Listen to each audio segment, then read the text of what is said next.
So properties of water, तो पहले हम देखेंगे कि वाटर की प्रॉपर्टी क्या है। ठीक है, तो पहला देखो, वाटर क्या होता है, कलरलेस होता है, टेस्टलेस होता है, और वाटर का पीएच जो होता है वो न्यूट्रल होता है। तो न्यूट्रल होने के लिए पीएच कितना होना चाहिए, 7 होना चाहिए। क्योंकि वाटर में क्या होता है, extensive H bonding water molecules present होते हैं, इसलिए इसका क्या होता है, अगर एच एक्सटेंसिव एच बॉन्डिंग है between the water molecules, ion ज्यादा है, इसलिए इसका फ्रीजिंग पॉइंट क्या होता है, ज्यादा होता है, और बॉइलिंग पॉइंट भी ज्यादा होता है, और हीट ऑफ वेपोराइजेशन जो है वाटर का वो भी ज्यादा होता है, और हाई हीट ऑफ फ्यूजन होता है अगर हम इसका कंपेयर करें हाइड्रोजन सल्फाइड या H2SE से, और वाटर एग्जिस्ट करता है आपका लिक्विड स्टेट में। और अदर लिक्विड की तुलना में जो होता है, वाटर की स्पेसिफिक हीट क्या होती है, ज्यादा होती है, वाटर की थर्मल कंडक्टिविटी भी ज्यादा होती है, वाटर का जो सरफेस टेंशन होता है वो भी ज्यादा होता है, डाइपोल मोमेंट भी ज्यादा होता है, डाई इलेक्ट्रिक कांस्टेंट भी ज्यादा होता है। अब इन सब का मतलब क्या है ना, इनका मतलब क्या है, तो एक एक चीज हम समझते जाते हैं। पहला तो ये कह रहा है कि वाटर की स्पेसिफिक हीट हाई होती है, तो पहला स्पेसिफिक हीट है क्या, इजंट इट, हमें ये पता होना चाहिए। ये आप फिजिक्स में पढ़ते हो, लेकिन यहाँ पे सिंस आ गया है तो देख लेते हैं। स्पेसिफिक हीट देखो क्या होता है कि अगर हमें जितनी हीट की आवश्यकता होती है किसी भी 1 ग्राम सब्सटेंस का, अगर हमने 1 ग्राम सब्सटेंस लिया है और उसका टेम्परेचर 1 सेल्सियस बढ़ाना है, इसके लिए हमें जितनी हीट की आवश्यकता होगी उसे हम क्या कहते हैं, स्पेसिफिक हीट। ठीक है, अब इसमें ये कह रहा है कि वाटर की स्पेसिफिक हीट ज्यादा क्यों होती है, तो वाटर की स्पेसिफिक हीट ज्यादा इसलिए होती है बिकॉज वाटर में जो है उस वाटर के मॉलिक्यूल्स के बीच में हाइड्रोजन बॉन्ड प्रेजेंट होते हैं, और ये हाइड्रोजन बॉन्ड बहुत टाइटली होते हैं, इसलिए स्पेसिफिक हीट ज्यादा होती है। क्योंकि अगर हाइड्रोजन बॉन्ड तेजी से एक दूसरे से जुड़े हुए हैं, तो अगर हम 1 ग्राम सब्सटेंस ले रहे हैं वाटर का और उसका टेम्परेचर 1 सेल्सियस बढ़ाना है, तो हमें और ज्यादा हीट की आवश्यकता होगी, इसलिए वाटर का स्पेसिफिक हीट ज्यादा होता है। अब सेकंड ये कह रहा है कि वाटर का जो है थर्मल कंडक्टिविटी ज्यादा होता है। तो थर्मल कंडक्टिविटी का मतलब क्या होता है, कोई भी मटेरियल जितना ही तेजी से हीट को कंडक्ट कर ले रहा है तो उसे हम कहते हैं थर्मल कंडक्टिविटी। ठीक है, सरफेस टेंशन, वाटर का सरफेस टेंशन भी ज्यादा होता है, पृष्ठ तनाव। अब ये कह रहा है कि वाटर का सरफेस टेंशन क्यों जाता है, तो देखो सरफेस टेंशन क्या होता है, वो प्रॉपर्टी होती है लिक्विड की, कि अगर हम उस पे एक्सटर्नल रेजिस्टेंस लगा रहे हैं, एक्सटर्नल फोर्स लगा रहे हैं, तो ये इस फोर्स का क्या करे, लिक्विड अपोज करे। तो वाटर का क्या होता है, वाटर पे अगर आप बाहर से फोर्स लगाओ तो वाटर का सरफेस टेंशन क्या होता है, ज्यादा होता है, मतलब ये उसकी प्रॉपर्टी ज्यादा होता है। क्यों, क्योंकि वाटर में प्रेजेंट होता है हाइड्रोजन बॉन्ड, तो इसके जो हाइड्रोजन बॉन्ड होते हैं ये इलेक्ट्रिकली क्या होते हैं, एक दूसरे से अट्रैक्टेड होते हैं, इसीलिए, और ये बॉन्ड जब एक दूसरे से जुड़े हुए हैं तो ये एक स्ट्रॉन्ग कोहेजिव फोर्स बनाएंगे, जिससे ये ज्यादा से ज्यादा अगर हम बाहरी फोर्स लगा रहे हैं तो उसका विरोध करेंगे, और इस वजह से वाटर का सरफेस टेंशन ज्यादा होता है। डाइपोल मोमेंट, ये यूपीएससी 2021 में क्वेश्चन आ चुका है कि वाटर का डाइपोल मोमेंट ज्यादा कैसे होता है। अब देखो वाटर का डाइपोल मोमेंट हम समझ लेते हैं क्या होता है ना, तो इसको क्लीन करने दो।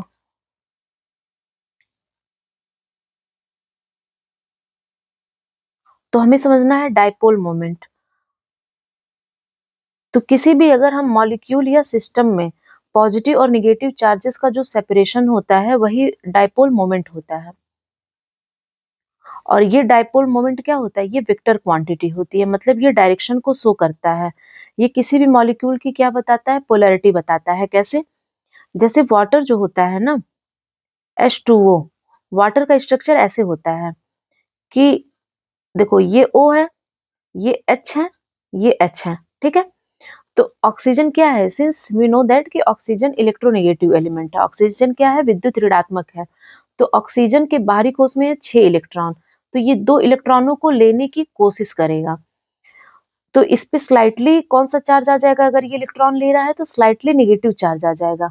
और यहाँ पे हाइड्रोजन है, तो हाइड्रोजन से इलेक्ट्रॉन ये ऑक्सीजन लेने की कोशिश कर रहा है, तो हाइड्रोजन में इलेक्ट्रॉन की कमी होने लगेगी, तो इस पे स्लाइटली पॉजिटिव चार्ज आ जाएगा। इसी प्रकार से यहाँ के हाइड्रोजन पे स्लाइटली पॉजिटिव चार्ज आ जाएगा। ठीक है, तो इसकी इस स्ट्रक्चर की वजह से इसका डायपोल मोमेंट क्या होता है? ज्यादा होता है। तो वाटर की स्पेसिफिक हीट ज्यादा हुई, थर्मल कंडक्टिविटी ज्यादा हुई, सरफेस टेंशन ज्यादा हुई, और डाई इलेक्ट्रिक कांस्टेंट वाटर का ज्यादा होता है।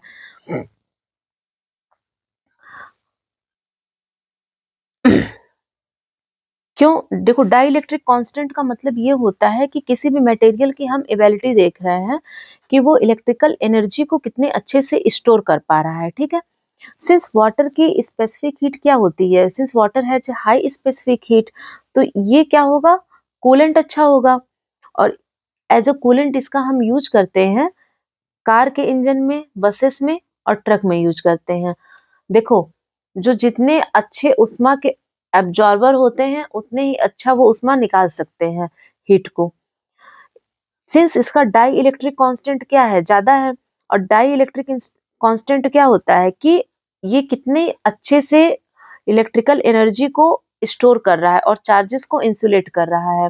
तो इसलिए because of its high dielectric constant, जो हमारा वाटर है वो एक्सीलेंट सॉल्वेंट है किसके लिए? आयंस के ट्रांसपोर्टेशन के लिए। ठीक है, और किसके? आयन के ट्रांसपोर्टेशन के लिए, प्लांट्स और एनिमल के, ताकि वो मेटाबॉलिज्म कर सकें। अगर इसका डाई इलेक्ट्रिक कांस्टेंट वाटर का ज्यादा है तो इसकी एबिलिटी ज्यादा है कि ज्यादा से ज्यादा ये इलेक्ट्रिकल एनर्जी को स्टोर रखे और चार्जेस को क्या करे? इंसुलेट करे एक दूसरे से। इस वजह से जो है प्लांट्स और एनिमल मेटाबॉलिज्म के लिए वो आयन को ट्रांसपोर्ट करने के लिए ये इंपॉर्टेंट है। सिंस वाटर में हम जानते हैं कि क्या होता है? एच बॉन्डिंग होता है, तो इसलिए अल्कोहल और कार्बोहाइड्रेट क्या होते हैं? वाटर में डिजॉल्व हो जाते हैं। वाटर का जो क्रिस्टलाइन फॉर्म होता है वो क्या होता है? आइस। क्रिस्टल याद करो, क्रिस्टल हमने इसके पहले वाले चैप्टर में पढ़ा था। तो वाटर का क्रिस्टलाइन फॉर्म क्या है? एज अ क्रिस्टल वाटर जो है, ये वाटर का जो एज अ क्रिस्टल ये पाया जा रहा है वो आइस है। रूम टेम्परेचर में जो क्रिस्टलाइजेशन ऑफ आइस है वो फॉर्म करता है हेक्सागोनल लेटिस। लेकिन अगर हम बहुत कम टेम्परेचर में देखें तो हमारा जो ये आइस है वो क्यूब के फॉर्म में होता है। अब अगर आपका एग्जाम में ये आ जाए कि अगर हम पानी और बर्फ में देखते हैं, बर्फ, पानी में अगर हम बर्फ का बड़ा टुकड़ा रख देते हैं तो हम देखते हैं कि चूंकि आइस क्या है, उसकी डेंसिटी वाटर से कम होती है, तो आइस क्या होगा? चूंकि इसकी डेंसिटी कम है तो ये तैरने लगेगा और जो भारी वाली चीज है वो नीचे होती है। ठीक है, इसी प्रकार से जब हम ठंडियों में देखते हैं तो जो आइस की लेयर होती है, सिंस आइस क्या है आपका? वाटर की डेंसिटी, वाटर की डेंसिटी और आइस की डेंसिटी हम देखेंगे तो आइस की डेंसिटी जो है वो वाटर की डेंसिटी से कम है, इसलिए आइस प्रोवाइड करेगा thermal insulation to the aquatic animal को इन विंटर।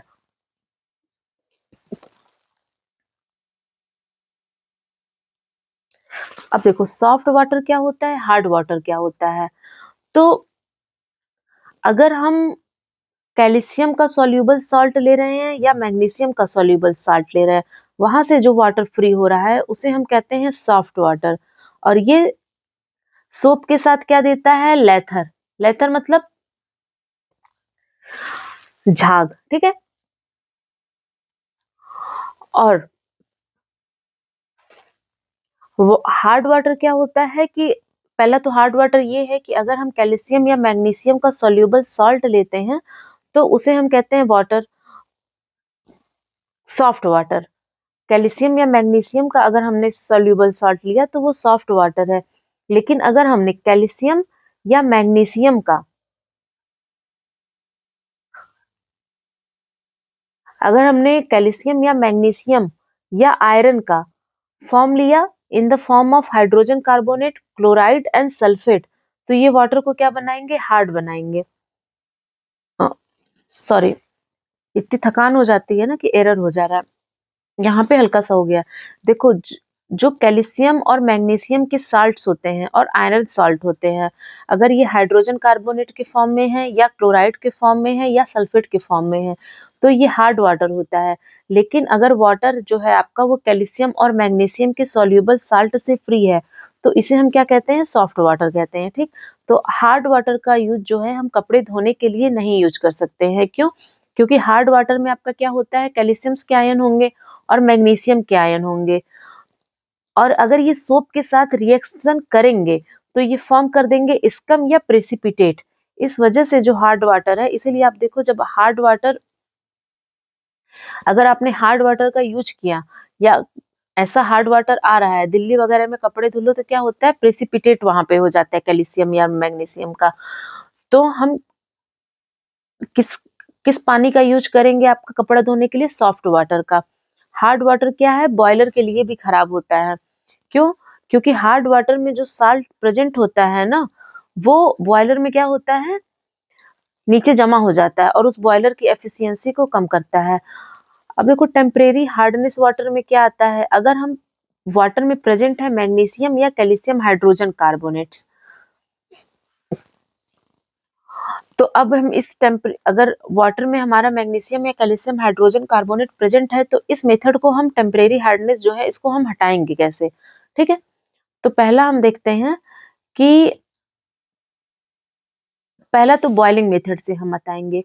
तो बॉइलिंग मेथड से हम कैसे हटाएंगे कि सॉल्यूबल जो हमारा मैग्नीशियम का कार्बोनेट है MgHCO3, इसको इनसॉल्यूबल MgOH ट्वाइस और कैल्शियम हाइड्रोक्साइड में बदलेंगे, कैल्शियम हाइड्रोजन कार्बोनेट में।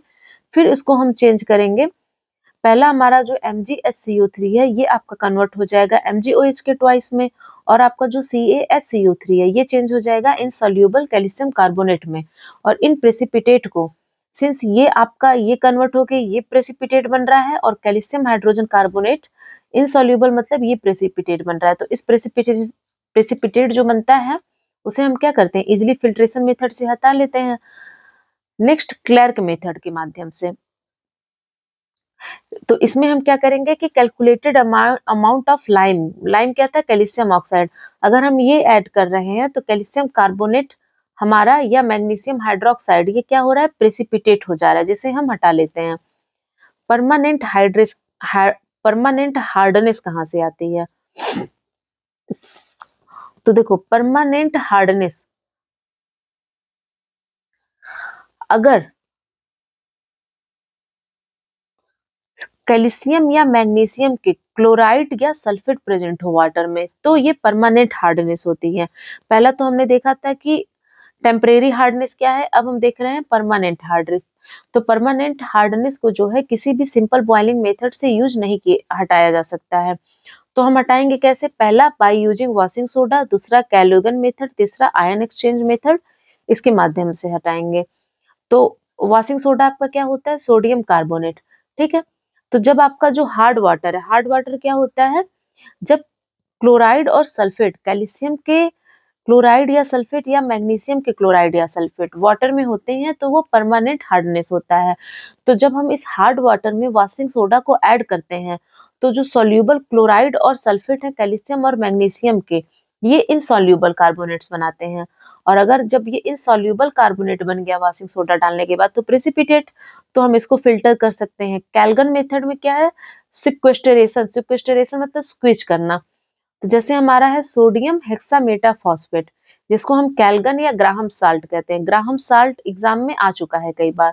तो ग्राहम साल्ट क्या होता है आपका, हेक्सामेटाफॉस्फेट। इसको जब हम हार्ड वाटर से ऐड करेंगे, तो देखो ये हमारा है सोडियम हेक्सामेटाफॉस्फेट, इसको हमने हार्ड वाटर में ऐड किया। ठीक है, तो पहले तो ये टूटेगा अपने पॉजिटिव और निगेटिव आयन में। ओके, अब ये देखो हमने यहाँ पे कोई भी एम ले लिया, कोई भी मेटल होगा, क्यों, क्योंकि हमने हार्ड में देखा था कि मैग्नीशियम या कैल्शियम के क्या है, देखो हार्ड में हमने क्या देखा था कि क्लोराइड और सल्फेट है कैल्शियम या मैग्नीशियम के, तो हार्ड वाटर में मैग्नीशियम या कैल्शियम होगा, ये अपने आयंस में टूटा। ठीक, तो यहाँ पे हमने मान लिया कि हमने मैग्नीशियम ले लिया।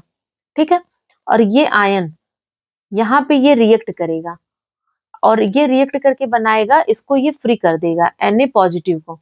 ठीक, अब ये बन जाएगा आपका ये आयन। तो इसकी वजह से M पॉजिटिव की वजह से ये क्या था, हार्ड था, लेकिन अब इसने दूसरा एक यौगिक, दूसरा कंपाउंड बना लिया। तीसरा आयन एक्सचेंज मेथड की, या जियोलाइट या परम्यूटेड मेथड। देखो ये ना, ये सब एग्जाम में इतना डिटेल में नहीं पूछा जाता है, ठीक है। तो जो हमारा पहली बात तो ये आपको पता होना चाहिए कि जियोलाइट क्या होता है। तो जो आपका हाइड्रेटेड सोडियम एल्यूमिनियम सिलिकेट होता है, इसको हम जियोलाइट कहते हैं, और इसे हम NaZ से भी रिप्रेजेंट कर सकते हैं। तो जब अब ये M डबल पॉजिटिव, मान लो ये है मैग्नीशियम या कैल्शियम, हार्ड वाटर में प्रेजेंट होता है। तो अगर हम सोडियम जियोलाइट को मैग्नीशियम या कैल्शियम में हमने डाला, तो ये हमारा बन जाएगा Mg2S, है ना। ये जियोलाइट है आपका, जो जियोलाइट है Al2Si2O इंटू XH2O, और M आपका क्या था, मैग्नीशियम या कैल्शियम, तो इसने सल्फाइड बना लिया, है ना। इसने सॉलिड फॉर्म में जो है Z2, यहाँ पे अब अगर आप इसको पूरा लिखोगे तो ये क्या हो जाएगा, M हो जाएगा आपका Mg, और Z2 है आपका Al2SO2O8 इंटू XH2O, ये आपका बना। तो ये आपका जियोलाइट बना। अब इसका रिएक्शन, ये जो हमारा MZ2 बना है, इसका हमने रिएक्शन करवाया NaCl के साथ, तो ये आपका फिर एक नया जियोलाइट बनेगा, और बनेगा MCl2, और MCl2 क्या है, CaCl2 का एक्वस सोल्यूशन बना, ठीक है। और इसको हम क्या करेंगे, अलग कर लेंगे। अब देखो, ये ना इतना पूछता नहीं है एग्जाम में, ठीक है, ये आप अपने से भी पढ़ सकते हो। सिंथेटिक रेजिन मेथड क्या होता है कि सिंथेटिक रेजिन मेथड भी एक है कि हम हार्ड वाटर को, जो परमानेंट हार्ड वाटर है, उसकी हार्डनेस को हम कैसे हटा रहे हैं, ठीक है।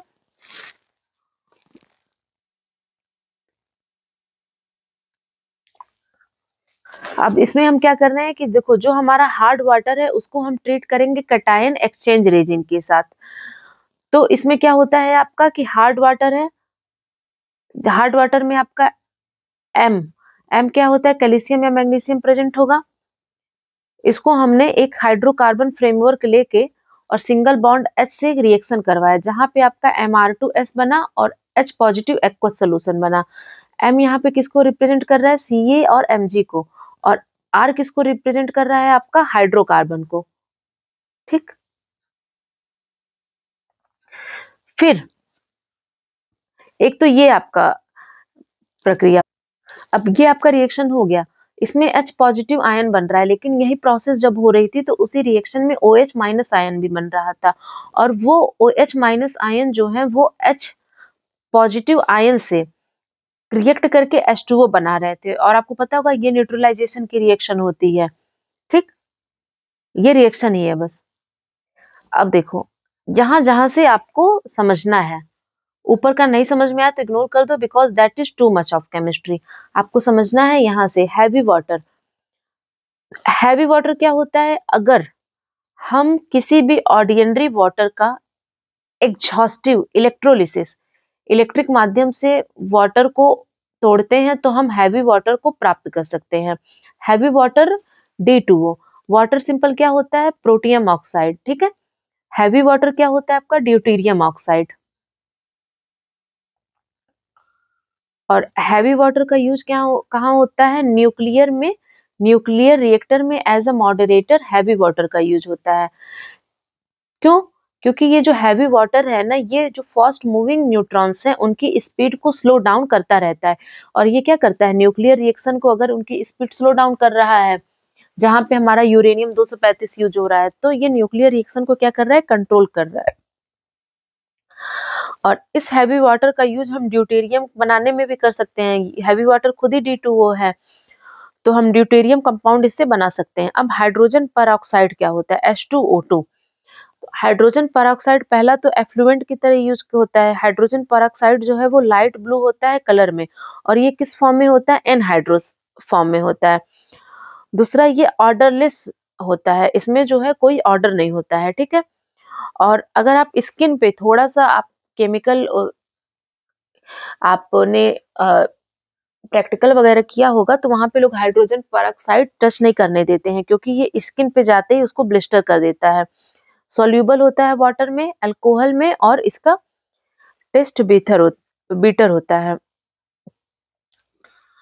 तो हाइड्रोजन पेरोक्साइड क्यों इंपॉर्टेंट है? Due to its industrial use. तो पहला इसका यूज क्या है कि ये हेयर के ब्लीच में यूज होता है और एज ए डिसइंफेक्टेंट यूज होता है। जर्मिसाइड यूज होता है एज जर्म्स को मारने के लिए। एंटीसेप्टिक प्रॉपर्टीज यूज होती है। इसका मतलब ये है कि कहीं कट लग गया, चोट लग गया, वहां पे हाइड्रोजन पेरोक्साइड का यूज करते हैं। और गार्गल करने में इसका यूज होता है, जिसका नाम होता है परहाइड्रल। बहुत सारे इंपॉर्टेंट केमिकल जैसे आपका sodium perborate and percarbonate, high quality detergents,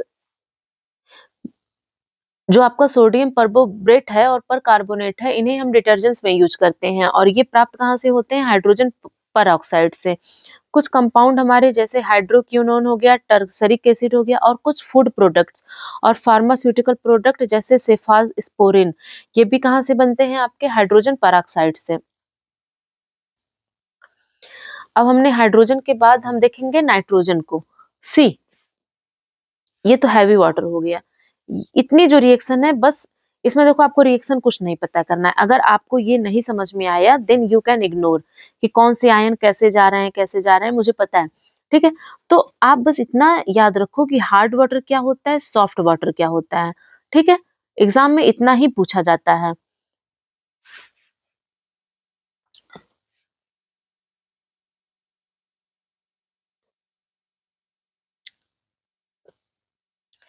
तो देखो नाइट्रोजन जो है पहले तो N2 के फॉर्म में पाए जाते हैं। तो हमारा जो मॉलिक्यूलर नाइट्रोजन होता है, इसमें क्या होता है? 78% नाइट्रोजन हमारे एटमॉस्फेयर में जो गैस होते हैं, मॉलिक्यूलर नाइट्रोजन 78% होता है। सबसे ज्यादा नाइट्रोजन ही होता है, उसके बाद होता है आर्गन 21%। तो अर्थ के क्रस्ट में जो है ये कैसे एग्जिस्ट करता है? चिली साल्ट पीटर के रूप में। तो चिली साल्ट पीटर किसे कहते हैं? सोडियम नाइट्रेट को। और इंडियन साल्ट पीटर किसे कहते हैं? पोटेशियम नाइट्रेट को। प्लांट एंड एलिमेंट्स में भी क्या नाइट्रोजन पाया जाता है? यस, प्लांट एंड एलिमेंट्स में जो है नाइट्रोजन पाया जाता है in the form of proteins. तो प्लांट इसको कहाँ से लेंगे? सॉइल से लेंगे, in the form of nitrate. और ये जो नाइट्रेट है मेन कंपोनेंट होता है यूरिया का, ठीक है, NH2CO NH2 का। NH2CO NH2 में क्या होता है? आपका नाइट्रोजन पाया जाता है। कितना नाइट्रोजन? 46% नाइट्रोजन। और प्लांट जो है इसको नाइट्रेट के फॉर्म में लेते हैं। ये नाइट्रेट मिलेगा कहाँ? यूरिया से मिलेगा। ये आप नाइट्रोजन नाइट्रोजन स्थिरीकरण आता है, वहां आप पढ़ोगे। लिक्विड N2 जो है वो यूज्ड होता है एज ए रेफ्रिजरेंट, ताकि ये प्रिजर्व करे बायोलॉजिकल मटेरियल और फूड आइटम को। नाइट्रोजन के कंपोनेंट्स कौन से होते हैं? पहला तो अमोनिया। अमोनिया का स्मेल बहुत अच्छा नहीं होता है, पंजेंट स्मेल होता है, कलरलेस गैस होता है। And ammonia is highly soluble in water, और इसका यूज होता है यूरिया बनाने में, अमोनियम फॉस्फेट बनाने में, अमोनियम सल्फेट में। नाइट्रिक एसिड भी कंपाउंड है नाइट्रोजन का, जिसका यूज हम करेंगे डायनामाइट बनाने में। डायनामाइट को क्या कहते हैं? नाइट्रोग्लिसरीन। ट्राई नाइट्रोटोलुइन बनाने में, जिसे कहते हैं TNP। ट्राई नाइट्रोफिनॉल बनाने में, और अदर ऑर्गेनिक कंपाउंड। यहाँ पे यूज होता है नाइट्रिक एसिड का, ठीक है। सल्फर, सल्फर जो है 16वां सबसे मोस्ट एबंडेंट एलिमेंट है हमारे अर्थ के क्रस्ट में। वो क्या होता है? सल्फर होता है। तो सल्फर किस किस फॉर्म में पाया जाता है? अगर हम एग्जाम में ये पूछ ले कि गैलेना जो है वो किस चीज का ओर है? सल्फर। तो सल्फर हमारा सल्फाइड और galena lead sulphide. Zinc blende zinc sulphide. Copper pyrite CuFeS2। Sulphate और सल्फेट के ओर जैसे CuSO4 into 2H2O, gypsum Epsom salt MgSO4 into 7H2O, and barite BaSO4। ये आप ओर्स याद कर लो, ये एग्जाम में पूछे जाते हैं। तो सल्फर तो एक इस फॉर्म में पाया गया, और ये सल्फर जो है वो H2S के फॉर्म में होता है नेचुरल गैस में और क्रूड ऑयल में। और जो ऑर्गेनिक सल्फर नेचुरल सल्फर जो है हमारा H2S और नेचुरल गैस और क्रूड ऑयल में और ऑयल सेल्स और कोल में भी पाया जाता है। कुछ ऑर्गेनिक मटेरियल जैसे एग हो गया, प्रोटीन हो गया, गार्लिक, ओनियन। यहाँ ओनियन इंपॉर्टेंट है, इसमें भी क्या होता है? सल्फर होता है। सल्फर के कंपाउंड्स कौन कौन से हैं? पहला है सल्फर डाइऑक्साइड। तो सल्फर डाइऑक्साइड का यूज होता है आपका शुगर में, रिफाइनिंग पेट्रोलियम में, और इसका यूज होता है as a disinfectant, preservative and antichlor. ठीक, एंटीक्लोर यूज होता है। एंटीक्लोर कहने का मतलब ये है कि अगर हम, एंटीक्लोर का मतलब भी तो आपको पता होना चाहिए, अगर हम एक्सेस क्लोरीन जो है पेपर पल्प या टेक्सटाइल फाइबर से निकालने की कोशिश करते हैं, तो उस प्रोडक्ट को हम क्या कहते हैं? एंटीक्लोर कहते हैं। तो सल्फर का यूज हम ऐसे करते हैं। प्रिजर्वेटिव, प्रिजर्व करने के लिए भी सल्फर का यूज होता है। ब्लीचिंग वूल और सिल्क में भी सल्फर का यूज होता है। और जो हमारा लिक्विड सल्फर डाइऑक्साइड है, उसका यूज होता है एज ए सॉल्वेंट। और सल्फर का यूज कैसे होता है? H2SO4, NaHSO3, CaHCO3, ETC। अब देखो, सल्फ्यूरिक एसिड,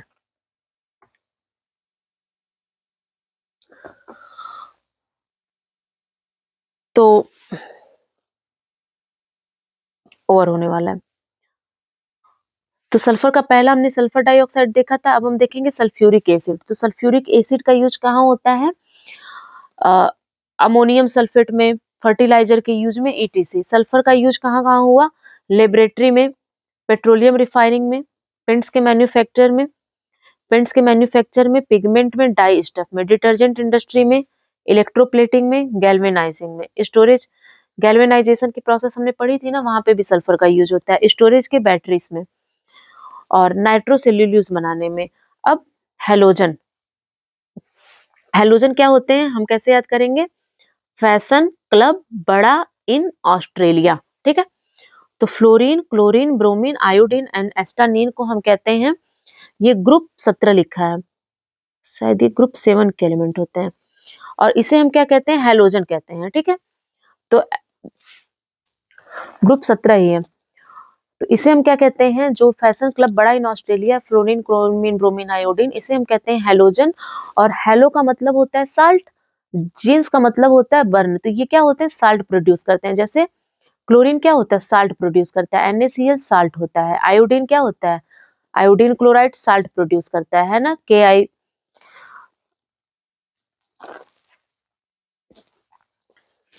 अब देखो, इसमें जो है फ्लोरीन, क्लोरीन, ब्रोमीन और आयोडीन तक तो ठीक है, लेकिन इसमें जो अस्तातीन है ना, ये एक रेडियो एक्टिव एलिमेंट है। और फ्लोरीन और क्लोरीन जो है सबसे ज्यादा पाए जाते हैं, लेकिन ब्रोमीन और आयोडीन क्या है? लेस है। फ्लोरीन कैसे? फ्लोराइड के फॉर्म में प्रेजेंट होता है। तो फ्लोराइड के फॉर्म में कैसे प्रेजेंट होगा? फ्लोरोस्पर, क्रायोलाइट, फ्लोरोएपेटाइट, और ये स्मॉल क्वांटिटी में सॉइल, रिवर वाटर और टीथ ऑफ एनिमल में भी प्रेजेंट होता है। सी वाटर में क्या क्या होता है?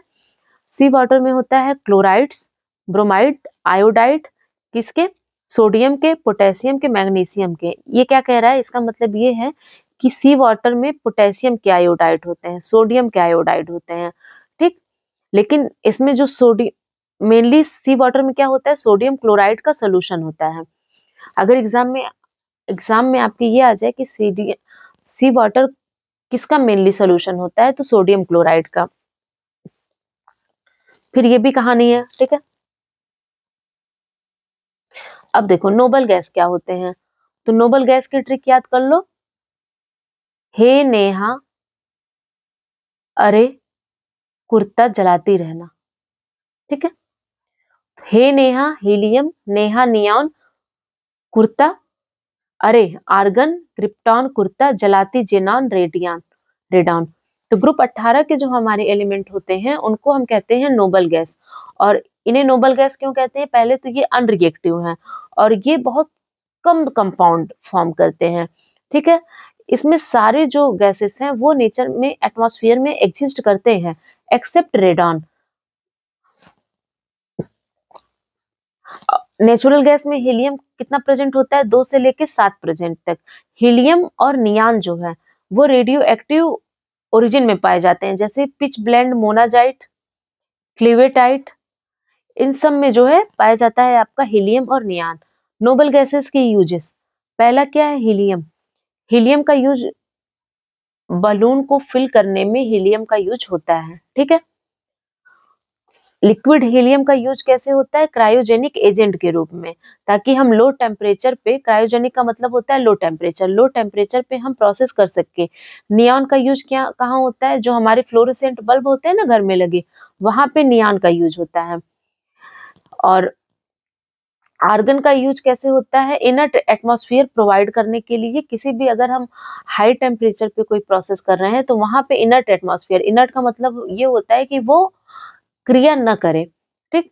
और रेक्टिफायर में यूज होता है। क्रिप्टॉन का यूज कहाँ होता है? कैप लैंप्स में यूज होता है।